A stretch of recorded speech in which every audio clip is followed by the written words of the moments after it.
पूरे खासा हमारे बीच में हैं, हम उनसे निवेदन करेंगे कि वो कम समय में अपना बात रखें और आज के कार्यक्रम की शुरुआत करें। पूरे खासा और पीछे साथी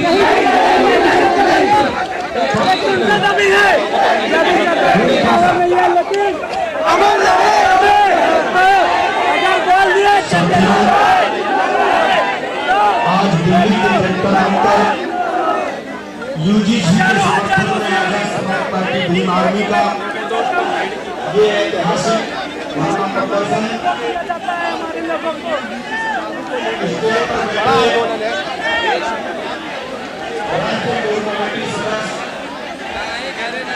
राजस्थान के प्रभारी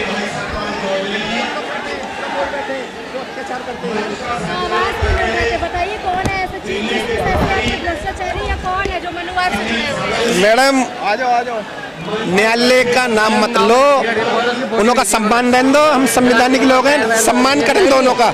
बाकी तुम्हें भी पता है कौन है। तो आप ही कर रहे हैं ना कि अगली सुनवाई तक इंतजार नहीं कर रहे, यहाँ पे आके ये तो संविधानिक रूप में हो रहा है विरोध। ये तो हमारा सम्मेलन ये संविधानिक रूप में हो रहा है। मिलना मनुवादी लोग इतना आतंक मचा रहे, इतना तांडव मचा रहे हैं यूजीसी के विरोध में।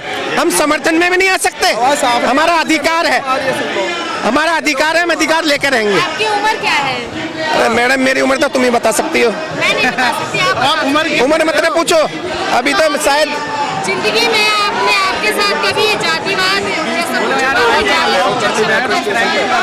कभी आपके साथ अत्याचार हुआ? मैडम तुम्हें पता है बाबा साहब का देश था और बाबा साहब का सपना था ये जातिहीन देश हो। मगर ये लोग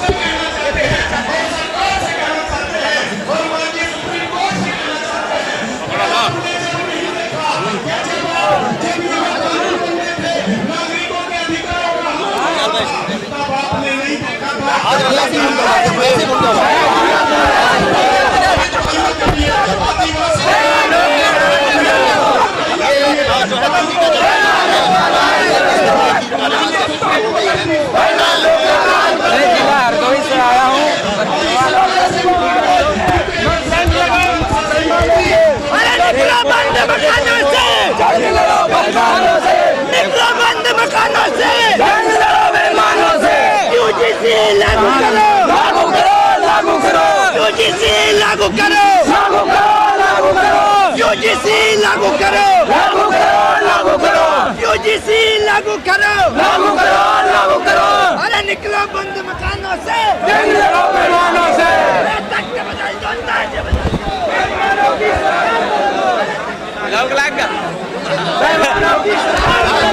हो गया, दिखाई दे गया। अभी यूजीसी आया जो कह रहे थे कि हिंदू राष्ट्र हम लोग बनाएंगे। यूजीसी के आते ही सारे SC ST OBC हो गए और इनको लगने लगा कि ये लोग हमारे पे शोषण करेंगे अगर ये कानून आता है। तो हिंदू की बात रही कहाँ इस देश के अंदर?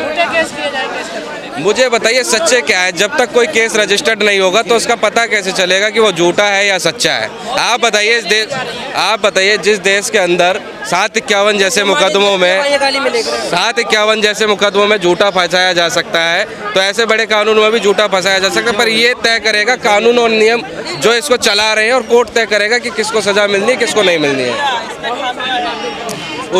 उनके कहने से खामियां क्या है? वो तो हिंदू कोड बिल में भी खामियां निकाल रहे थे। जब महिलाओं को कपड़े पहनने का अधिकार दिया जा रहा था तो वो कह रहे थे कि इनकी इतनी औकात है कि ये कपड़े पहनेंगी, ये तो बच्चा पैदा करने की मशीन है, इनको तो बच्चा पैदा करने के लिए रखा गया, ये क्यों जाएंगी नौकरी करने?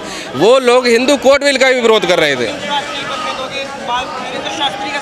मुझे आप ये बताइए, अभी ये जो भारत है कौन से राष्ट्र के नाम से जाना जाता है? आप बताइए। अभी भी ये जो राष्ट्र है ये भारत के नाम से जाना जाता है, और कहीं ना कहीं यहाँ पे तथागत बुद्ध के विचारों से चलता है ये देश है, और यहाँ पे भी सभी लोग बराबर रहते हैं। वो सेकुलर मानते हैं, आप लोग सेकुलर कह रहे हैं, सेकुलर है भी देश, पर अगर वही सोचते कि विशेष जाति समुदाय धर्म के लोगों को अगर देश का दर्जा मिलेगा तो वो कट्टरपंथी के खिलाफ, और जहाँ पे भी आपने देखा होगा जो देश धर्म के हिसाब से बनता है वहाँ कैसी खामियाँ होती हैं, आपको पता ही है इस चीज़ के बारे में। धीरेन्द्र शास्त्री, मैं कहना चाहता हूं, अगर धीरेन्द्र शास्त्री कहते हैं कि साथ रहो तो आ जाएं, ये मंच उनके लिए लगा हुआ है। खड़े होकर कह दीजिए मंच पे कि हम SC ST OBC और जो यूजीसी बिल आया है इसके समर्थन में खड़े, आके कह दीजिए हम मान लेंगे आप साथ हैं। नहीं, समर्थन में आ जाए, हम कह देंगे ठीक है जी हम साथ हैं आपके। साथ आने वाली बातचीत जब होती है तब आप किसी के लिए कानून लाया जा रहा है तो उसको समझ करके उसका समर्थन करिए और समर्थन करके अपनी बात रखिए। पर यहाँ जो है कानून को ना सही से पढ़ा गया ना समझा गया और सीधे पहुँच गए सुप्रीम कोर्ट के अंदर याचिका लगाने। जब देश में भेदभाव रहा है तो अब क्यों इस कानून की जरूरत है? आप ये बताइए देश में भेदभाव कहाँ नहीं है, कहाँ नहीं है? आज सवेरे की घटना एटा में एक दलित महिला जिसकी बारात निकल रही थी, वहाँ के साकिया लोगों ने उनकी बारात रोक दी, स्वर्ण जाति के लोग थे, उनकी बारात गुड़चड़ी से रोक दी। तो भेदभाव कहाँ नहीं रहा? आज ही की घटना बता रहा हूँ। मीडिया तो मना कर रहा है। मीडिया क्या, स्ट्रीम मीडिया, अगर मेन स्ट्रीम मीडिया हमारे मुद्दों को दिखाता तो ये भेदभाव कब का खत्म हो जाता। वो हमारे मुद्दों को दिखाता नहीं। आपने देखा होगा जब स्वर्ण समाज के लोगों ने इस पर विरोध दर्ज किया तो पूरा स्ट्रीम मीडिया उसको नेगेटिव तरीके से पेश करता रहा, पर जैसे ही हम लोगों ने समर्थन करना शुरू किया तो हमारा कौन से मीडिया चैनल पे ब्राह्मण बने ठाकुर जीत गया, देश को बांटने वाले हार गए। मैं कह रहा हूँ वो तो हमेशा इस मानसिकता को पेश करते हैं कि ब्राह्मण हमेशा जीते, ठाकुर हमेशा जीते, बनिया हमेशा जीते। मैं कह रहा हूँ तुम जीत ही समझ लो अपनी, पर असली जीत जब मानी जाएगी जब ये कानून या तो खारिज होगा या कानून लागू होगा। हम लागू होने के लिए सड़क पे खड़े हुए हैं, आप खारिज होने के लिए सड़क पे खड़े हो जाओ, हमें पता लग जाएगा कौन है साथ में। मैं तो देखो, मैं तो सीधा एक कहता हूँ कि शोषण करने का तरीका इन लोगों ने बदला है।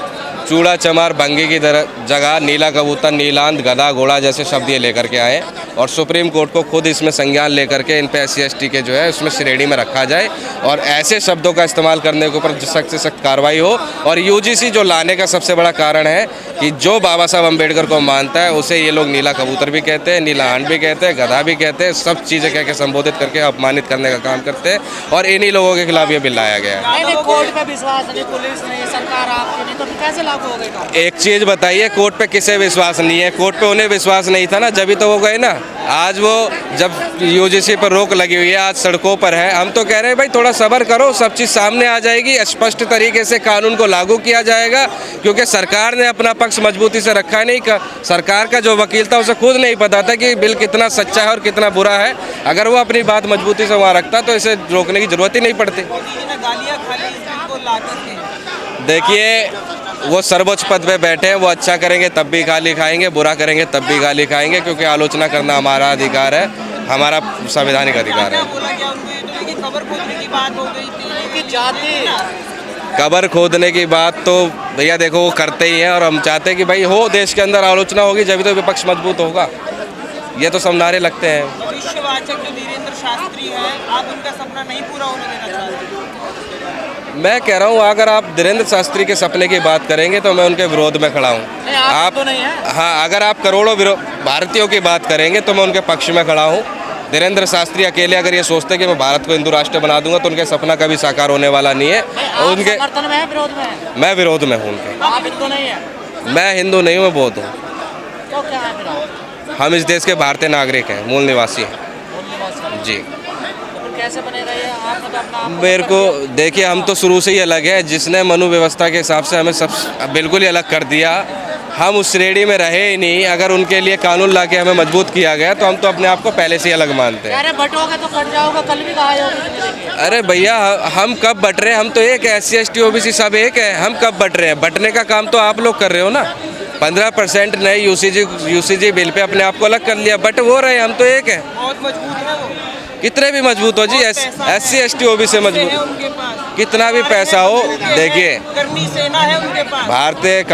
भारतीय संविधान जब बाबा साहब अम्बेडकर ने लिखा तो यही चीज़ों को मद्देनजर रखते लिखा कि शासन में हमेशा वो व्यक्ति ना बैठे रहे जो हर चीज़ से मजबूत हो, और शासन में वो व्यक्ति को भी मौका मिले जो सड़क पे एक उसे दरी के बिछा करके सो रहा हो, उस व्यक्ति को भी नेता बनने का मौका मिले और समाज की बात रखने का मौका मिले। तो ऐसा ये कहना गलत है कि वो लोग मजबूत है और सब कुछ उनके हाथ में है।